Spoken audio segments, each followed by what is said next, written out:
All right, you guys. Well, it's my first recording for our class MVC 17A. I hope you guys are doing fine. I know you guys have been pretty much just playing video games and rationing toilet paper. So, right now, what we have on the screen, I need you guys to get to 8.3. And when you click on it to open it, you guys are going to see, sorry about that. I'm not going to edit out anything, by the way, any mistakes I make or whatever, because, well, I'm too lazy. So, one of the things that they're trying to tell you in this screen is that overloading operators is for you guys.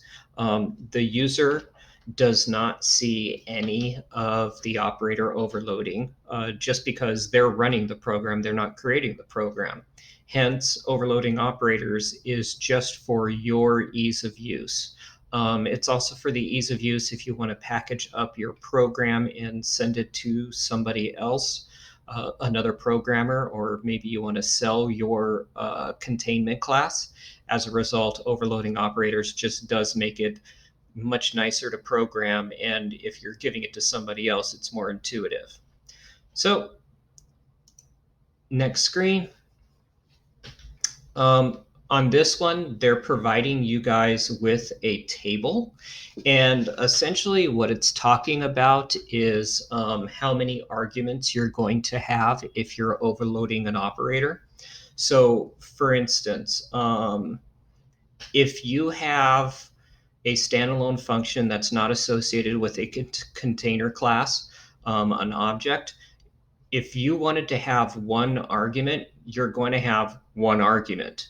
The reason you have zero arguments if it's a member function is because remember that the member function is always associated with an object, the this pointer. And as a result, if you only wanted one argument or one object that's going to be modified, you're going to have actually no arguments in your member function because again, you guys have the this pointer. And I'll try it out. Hope you can see it. The this pointer. Remember that? So as a result, it's going to be one less. If you wanted to have two arguments, in a standalone function, you're going to have two arguments. But as a class member function, you would only have one argument passed to it because, again, you guys, you have an object already associated with the member function, the this pointer. So if you wanted two arguments, you have one for the this pointer, and you have the second one for the argument that you're passing in. So that's essentially what this is about. And I'm actually kind of curious if I switch slides, will this stay? I've never used this. So, do-do-do-do, boom. Hey, it disappears. What do you know? I wonder if it stays there when I go back. Nope. All right. Well, wishful thinking, right? So, you're not allowed to define new operators. I think I discussed that before. You're not allowed to change the priority. And what they mean when they say change the priority of operators, for instance, your order of operations. I'm actually buying a little mouse pen right now. I'm just literally using the mouse, so that's why my handwriting stinks. But Amazon delivers. So you can't change the priority of any of your operators that you redefined. And when I say priority, again, I'm talking like order of operations, whatever like that. And overloaded operators working with standard data types, you can't change that. So basically, you can't overload an operator. Like, for instance, if I have an int plus an int, okay, this operator is already defined. The addition operator is already defined with an int on the left and an int on the right. I can't go and overload it to make it do something different again. This is already defined. So there you go on that. Doo-doo. And okay, so only got rid of some of it. All right, so on 8.3.4, we actually have overloaded operators for addition, subtraction, multiplication, division, and the modulo. Now, they didn't do every single one. They're just talking about it. So, can it be implemented as a global function? The answer being yes. And can it be implemented as a member function? The answer being yes. And then the return types, depending on the context. So, for instance, what we have, and I actually have it right here as a REPL. So I don't know if I'm going to use this one or if I'm going to use this one. I'm probably actually going to use both. So let's actually take a look at this. So I got my IO stream and I got my namespace standard. I'm defining a class V, and class V is actually a vector type class. So actually, why don't I go here?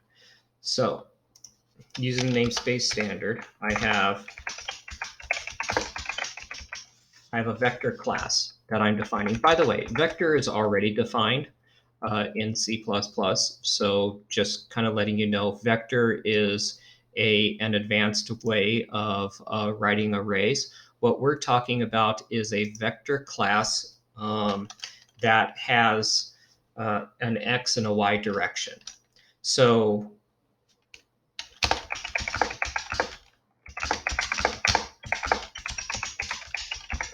if you guys ever took physics, you kind of learned about vectors.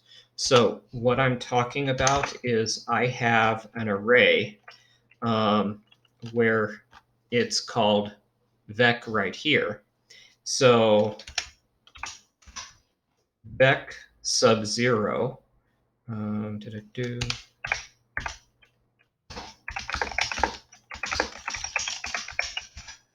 is the x direction, and vec sub 1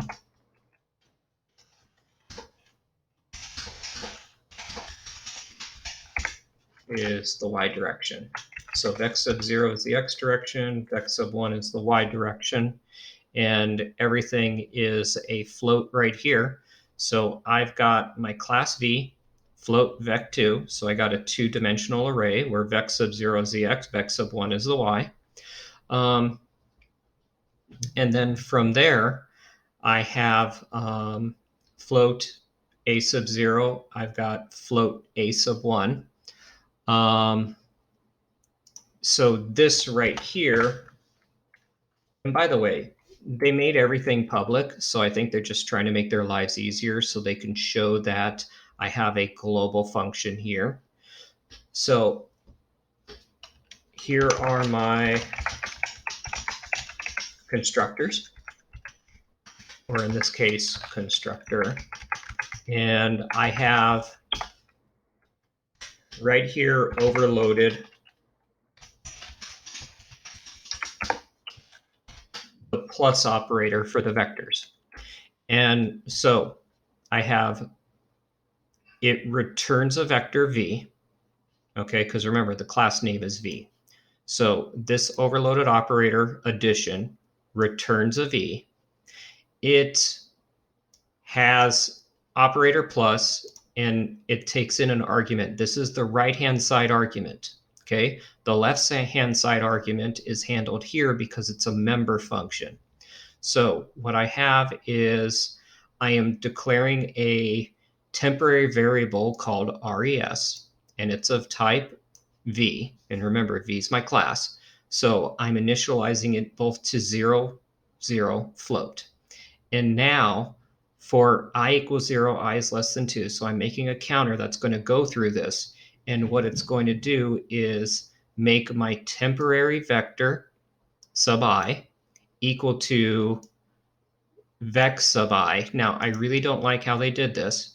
This vec is referencing this, which is referencing the this operator, the object that is associated with the class. So I would actually rather that they did this.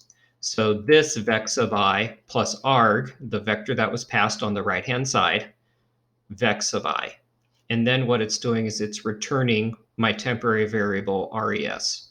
Now, that's what they have in the class. Now, they also have a multiplication operator that they overloaded for the vector, and they put this as a global, shall I say, overloaded operator. They did. Let me go back over here.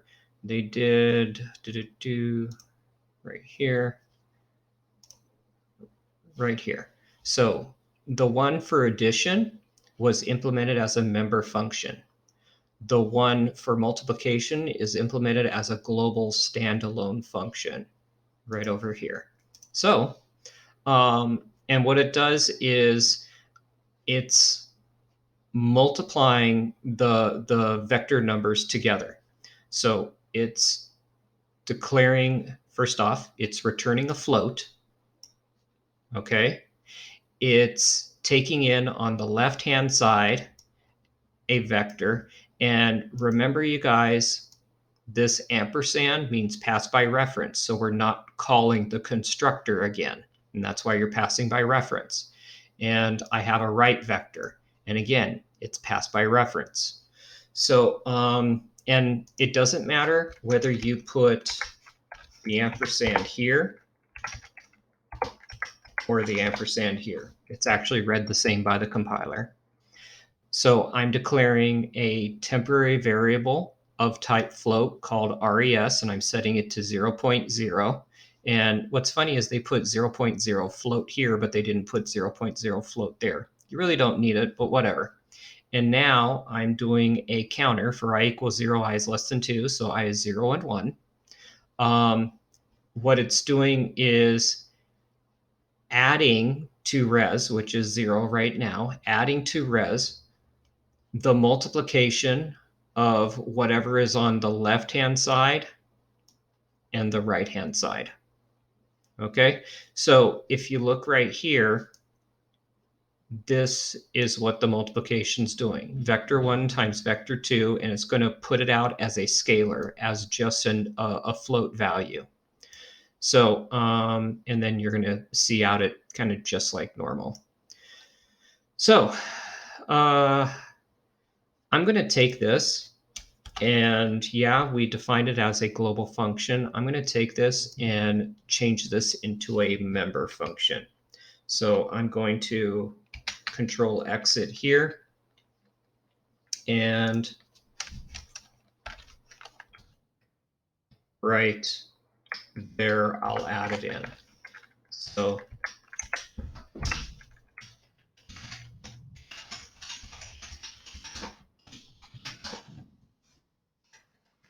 I'm going to overload the vector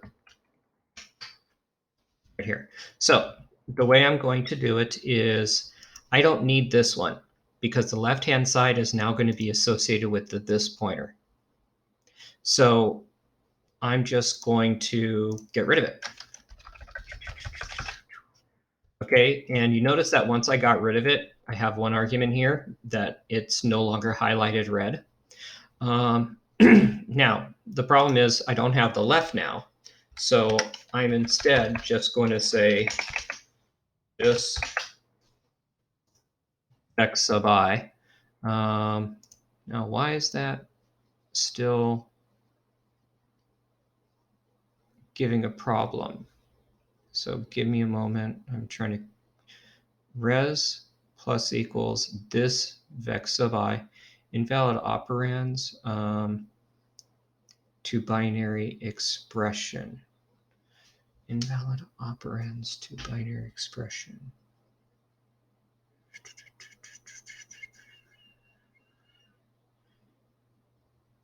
And float. So this vex sub I, invalid operands to binary expression.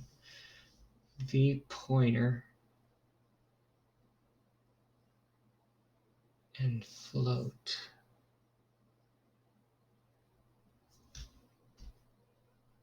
I want to find out something. Okay, so it doesn't have a problem with that. So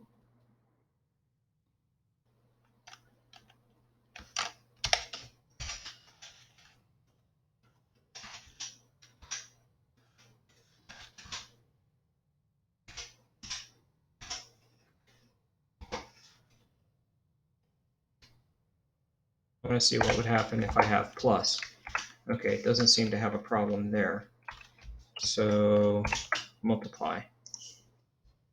All right, so I'll be honest, I don't know what its issue was because it looks like it had exactly the same. Maybe I was missing something. Whatever. So there you go. It runs. All right, so and this one returns 0. And why does it return 0? So V1, oh, because it's 0. Okay, well, that makes sense. When I multiply 0 and 1 with, and this one's going to be 0. So this one should return 0. Okay, cool. So we overloaded that operator. I'm not going to be spending all this time overloading the operators and whatnot like that during the lesson and such, just because I think you guys will get it. So let's move along. Move right along. So we're at bitwise shifts, and this is something that, well, the bitwise operators. This is something that definitely I want to kind of go over and talk about. So this one I can 8.3.4, we're on 8.3.5. I can get rid of this here. So let's actually just pretty much take a look. Now, for this one, it's talking about overloading the caret, the bitwise or, the bitwise and, the not operator, the shift left, and the shift right operator. So there you go. There's a little bit of a spiel talking here. Let's actually look at it with the REPL right here. So move this over, give us some room.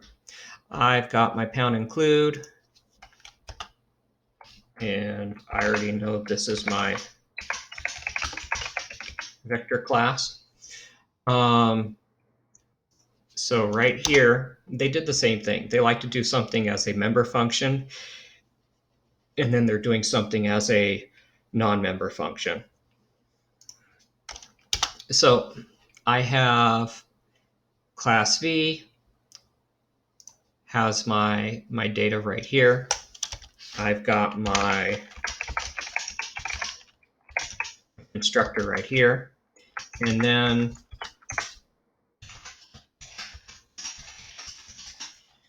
they overload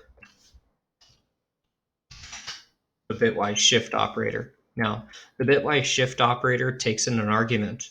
Okay, so if you don't know what the bitwise shift operator is, let me give you an idea. So if I have a variable called x and I set it equal to the number 5, okay? And if it's an integer, in binary, the number 5 is 101, because this is the ones place, this is the twos place, this is the fours place. Okay, so 4 plus 1 is 5. Now, if I do x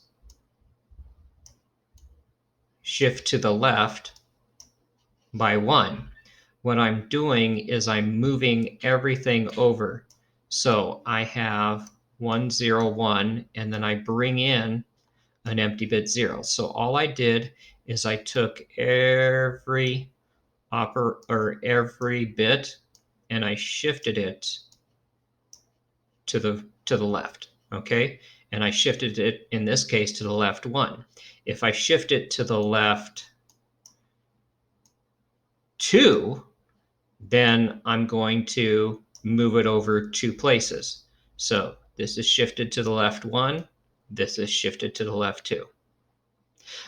If I shift it to the right, so let's delete stuff. If I shift it to the right, I'm going to actually end up deleting some data. So I have 1, 0, 1, 1, 0, 1. And if I do X shifted to the right by 1, what happens is this 1 moves over to this place. This 0 moves over to this place. This 1 just kind of gets popped off. And in its place here, I put a 0. So if I shift it to the right, it's going to be the number 2. So quick little recap on bitwise shifts. We haven't done much in the way with bitwise shifts for a while. So let's go back over here. So I'm going to bitwise shift to the right, and I'm taking in an integer, which is telling me how far I'm bitwise shifting. I am going to make a temporary variable called res, and this is going to take in this case, vec0 and vec1, or so it's basically what I'm doing is I am copying the operator. I'm copying the object that's associated here. So I can do the same thing by saying, and I wish they really did, this, vec0 and vec1. And now, for int I equals 0, I is less than 2. So for every single one, I'm going to, in this case, for my temporary variable, I'm going to do the bitwise shift. But when I do the bitwise shift, I'm going to set it equal. Now I can do this bitwise shift because this right here, oh, and they changed it. It's no longer a float. Now it's an int. This is an integer, and I'm doing an integer shift by however many moves I want to do. So if it's a 1, I'm doing a bitwise shift over to the right by 1. If it's a 2, I'm doing a bitwise shift over to the right 2. And then I'm doing the shift and I'm setting it equal. So this is the bitwise shift and then the assignment operator. And then I'm just returning res. So this operator here, what this one is doing, what they've made it do, wow, notice that that stuff came back. I guess I did an incomplete erasure.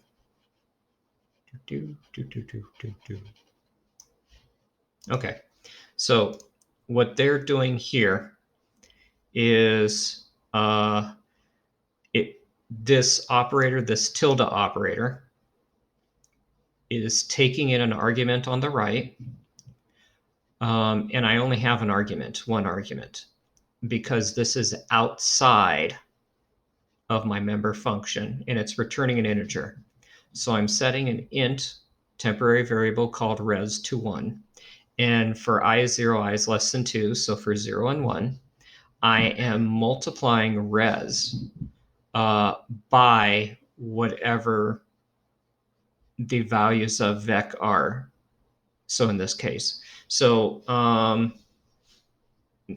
don't know. I don't know why it's doing that. I don't know where the value is with the vectors for that. I'm going to take this now and I'm going to make it into a member function.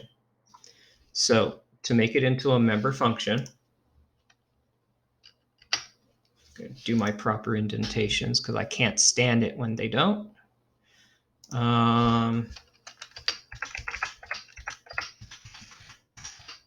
There's my proper indentation. Now, this argument, I have a problem because I'm not using my this operator. So what I can do is just totally get rid of this argument here. I don't need it because I can use my this operator. So there you go. Does the same thing. All right. So I'm not going to run it. You guys can run it. Oh, here goes my stuff on the screen again. I don't know if you guys can see it. So I'm going to get rid of that.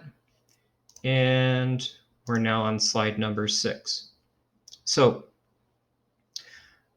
for this one, it's the assignment operator, 8.3.6, the assignment operator. Can it be implemented as a global function? The answer is absolutely not. Okay, you're going to, if you're ever going to overload this assignment operator, you need to implement it as a member function.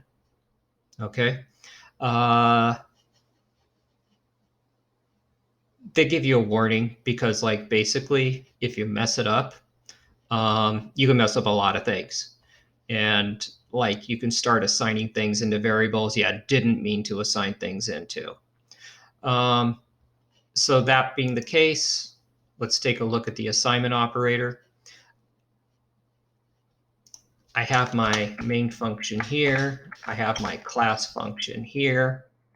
And I have the overloaded assignment operator here, which basically takes a right-hand side, and I have my left-hand side right here. So let me see what we got.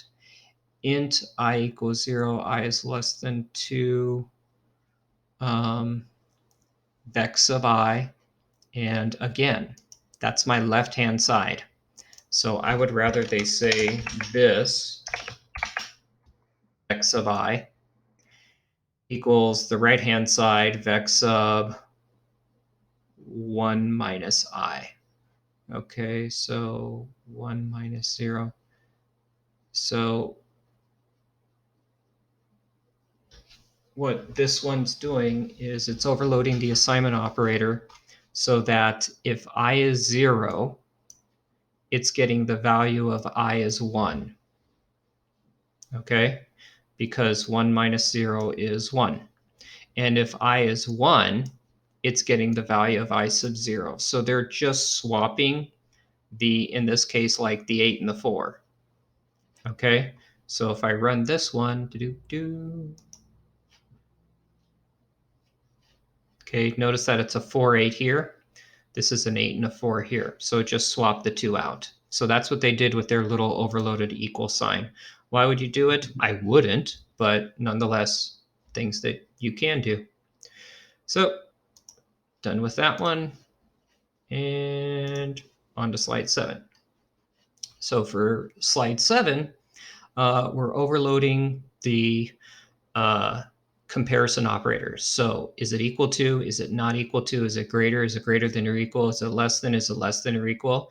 It can be implemented as global functions. It can be implemented as a member function. And what do you know? It returns a Boolean value.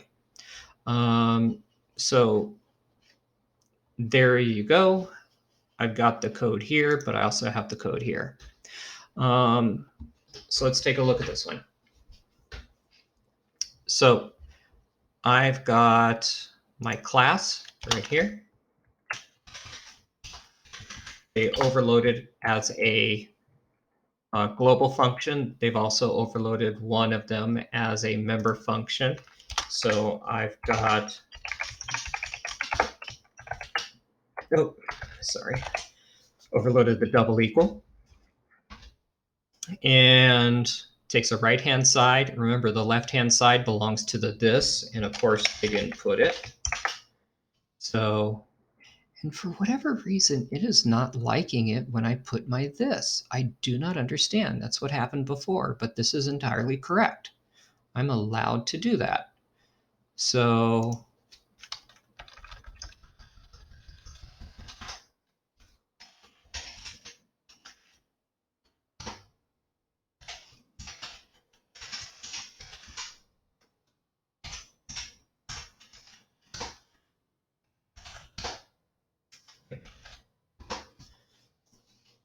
See?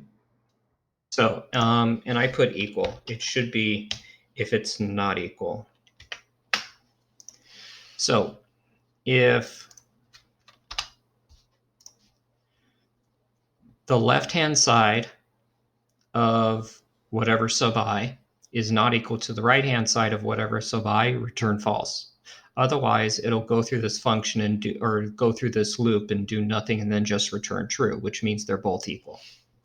And then I have the operator greater than, and it's going to return a comparison, and they're doing an addition comparison. So left vex sub 0, sorry, the left-hand side vex sub 0 plus the left-hand side vex sub 1 is a greater than the right-hand side vex sub 0 plus the right-hand side vex sub 1.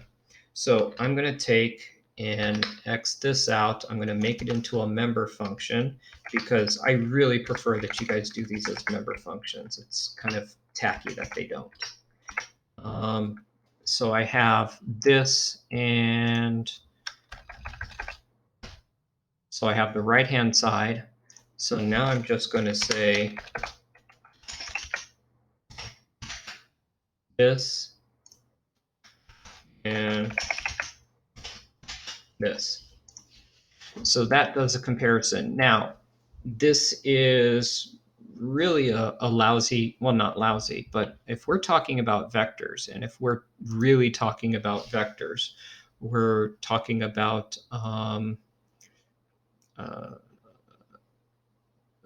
the x and the y direction.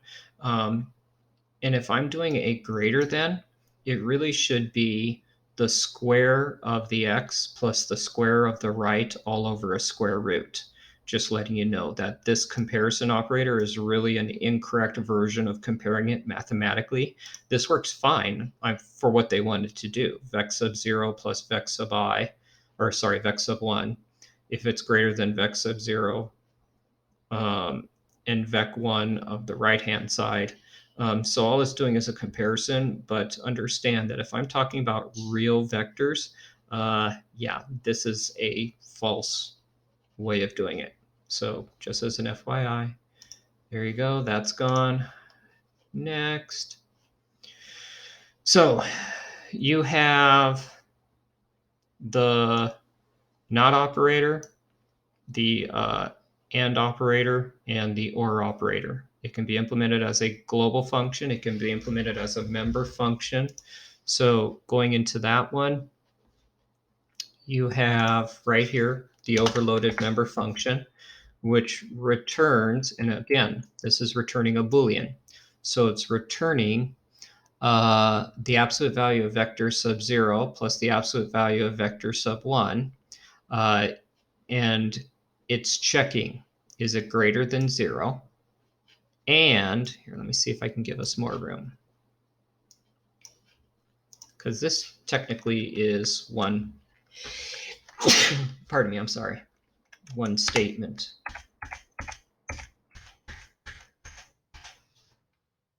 So this whole thing is really one big statement right here. So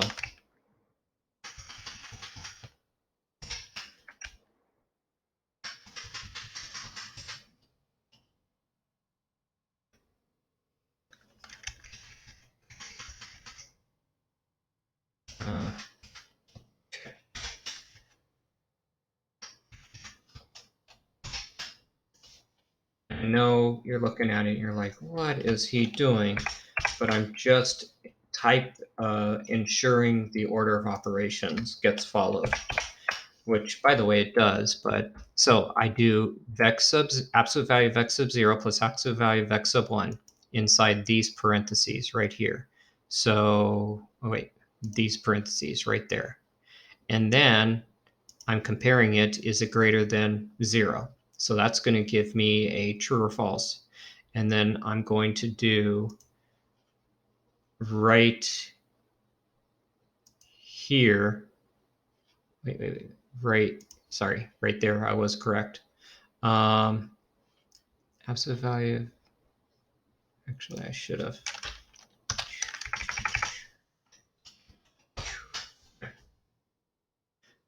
when I did that. So I'm doing absolute value of x sub 0, absolute value of x sub 1 of my arguments, my right side. And then comparing if that's greater than 0. And then so I'm getting a Boolean here and a Boolean here, and I'm returning whatever that is. So for this one, they're overloading it as a global right here. The not operator. So Control X, and I'm going to take and make it so that it is a member function. So again, get rid of this. Okay, when I do that, get rid of this.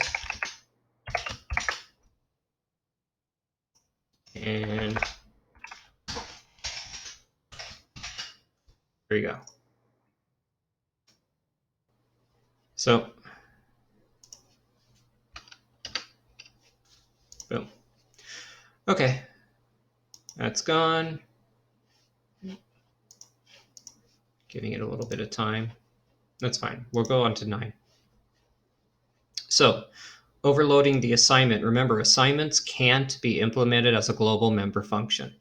So these are our assignment operators, plus equals, minus equals, and such like that. I can implement it as a member function, just not a global. So what I have here is the assignment operators, and I'm going to actually go through these quicker because I think you guys are catching on. I hope you guys are catching on. So I have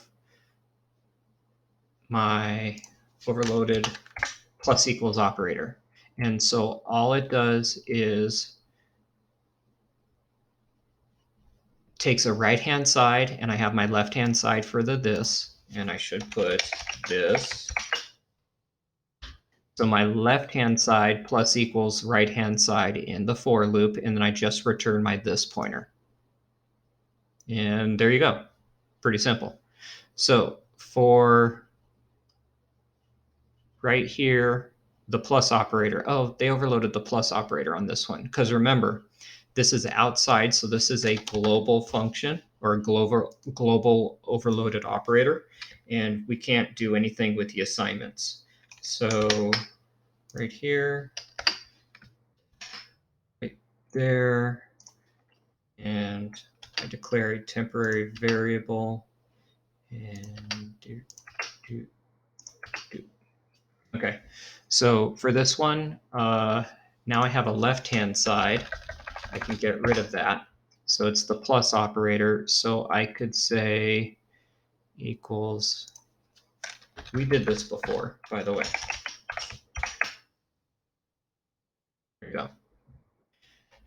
So, all right, getting rid of that. We are almost done, yay.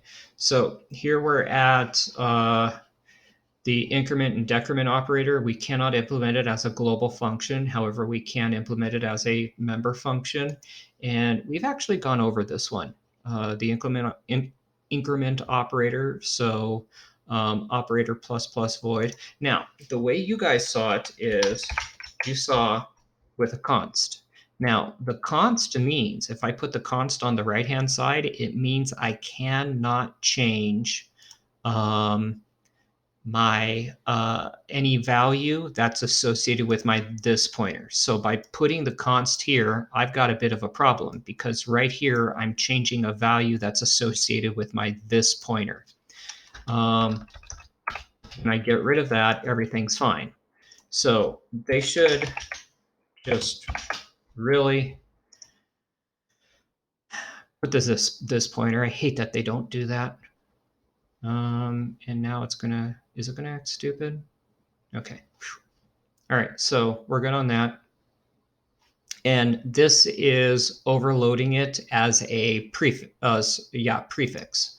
So again, prefix. So obviously you probably guessed that the next one is overloading it as a postfix. So I'm going to take my prefix overloaded and I'm going to copy it because I want to put it directly next to my postfix. So here,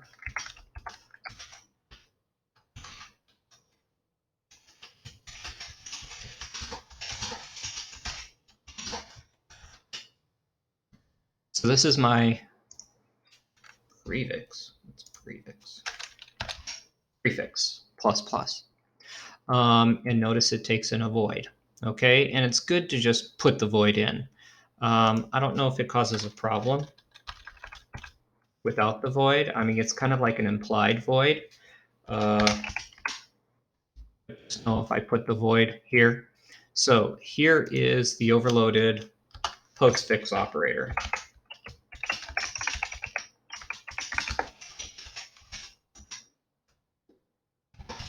And when I say postfix plus plus, I mean the plus plus that comes at the end.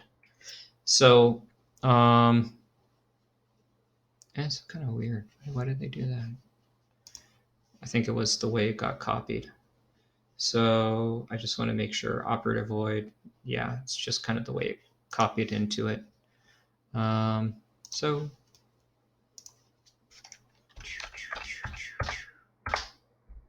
okay, so the overloaded postfix operator, and this int, it doesn't use it. It just takes in an argument to signal to the compiler that this is the postfix operator, whereas this takes a void to signal to the compiler that it's a prefix operator. So that's really all the big difference. Wow, left off a semicolon. I'm actually kind of curious. Did they leave off the semicolon here? Yep, they left off the semicolon. Can't blame me. So there you go with the overloaded prefix and postfix operators. So adios and adios. Now, this is what I definitely want to talk about is your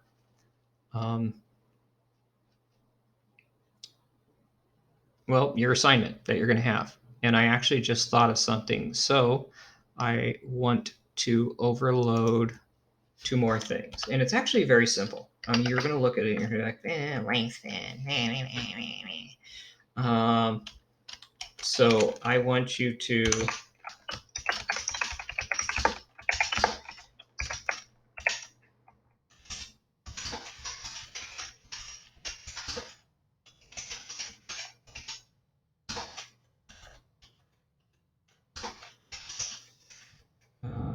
the matrix.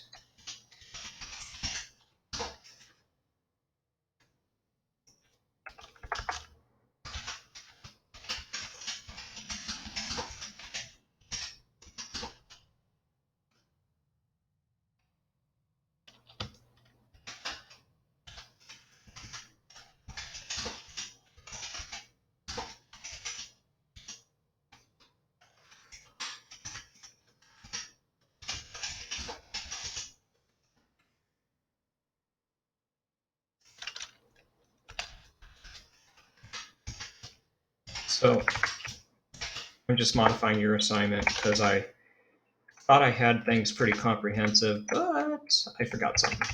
And it's actually not going to be that bad. So, and what I should have had is, let's switch over to this and go to my Google Classroom. Should have had that up. Thought I had everything up. Thought I was all prepared. So Google Classroom right here. I've already put it up. Okay, you're going to be overloading operators for a 2x2 matrix, and I've embedded some starter code, and the starter code is right here. So I've already defined your matrix. It's going to be an integer matrix, and it has an array, and it's a 2x2, where the first one right here, the first index represents the row, the second index represents the column. Okay, and what is that? It's important. Just know it. Okay. So I also have two constructors. So I have a default constructor, which takes in nothing. Okay. So it sets all of the matrix, the whole matrix to 0. Now, when I say it's a 2 by 2 matrix, what I'm talking about is it's going to set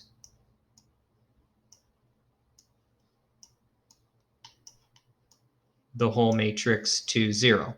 Now, this one, okay, takes in a number, a number, a number, a number. Okay, so what it sets is A, B, C, D, right there. So that's what your matrix is going to look like. So what are you going to do? Oh, that's kind of cool. Sorry, just playing. Let me just get rid of these. You are going to overload, and this is your assignment, you guys. I'm expecting you guys to do this. So you are going to overload for the 2 by 2 matrix. Yeah.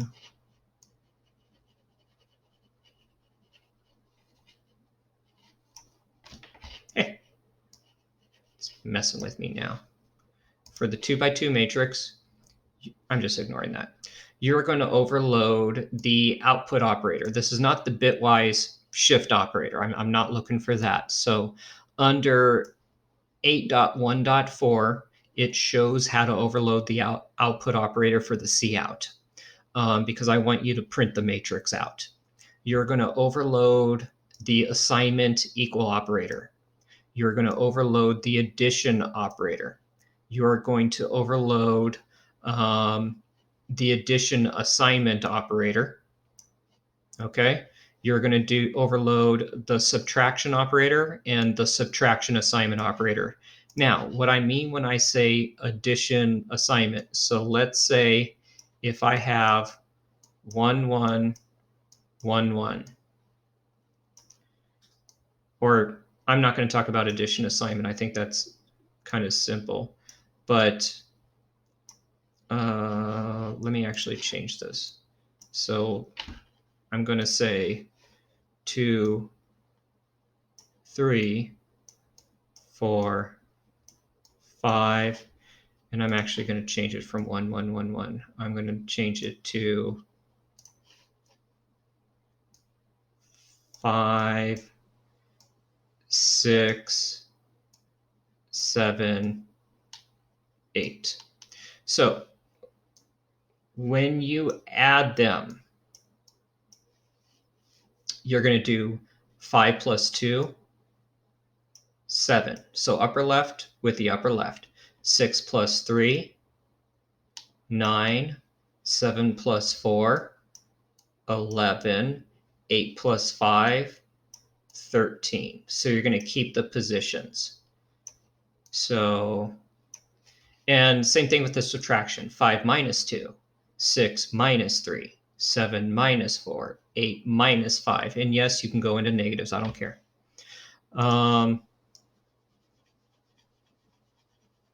So you have that.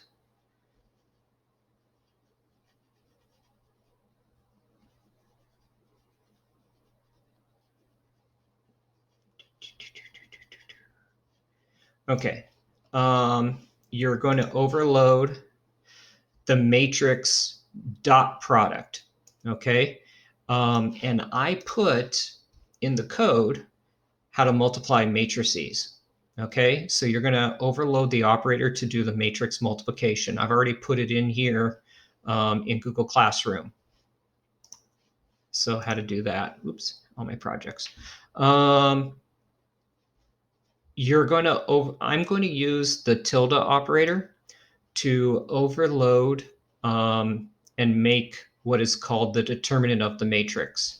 Now, to do a determinant, again, you guys, right here, I showed you guys, gave you a little video. I didn't do it, but like I found it. It's on YouTube. It's actually a good one of how to do a determinant. And then lastly, you're going to overload the matrix equality comparison operator and the matrix not equal comparison. And What I'm talking about is if I have a matrix right here, so I have 1, 1, 0, 1, and if this one is 1, 1, 1, 1, so I'm going to have it check. Is 1 equal to 1? That's a true. Okay, so if I'm overloading the double equal sign, the check for equality, I'm checking is 1 equal to 1? That's true. I'm checking is 0 equal to 1? That is going to give me a false. So it's going to return, in this case, a false. If all of these are true, it's going to return a true. But because 0 is not equal to 1, it's going to return a false. And then I'm going to overload the matrix not equal operator, which is going to return a true if they're not equal. So in this case, they're equal, not equal, it's going to return a true. So that's the only difference between the equal and the not equal. So that's basically it, you guys. You have your assignment. It's online. I've already posted it. I am going to post this video um, right on top, basically. So I just got to stop the video to post it. But that's it. I am going to post another video for you guys on Friday. So this assignment should take you a couple hours just to finish, and that will take us to Thursday. So I'll have another video for you guys on Thursday, and that's that. All right. I hope you guys have a good day. Take care. Bye.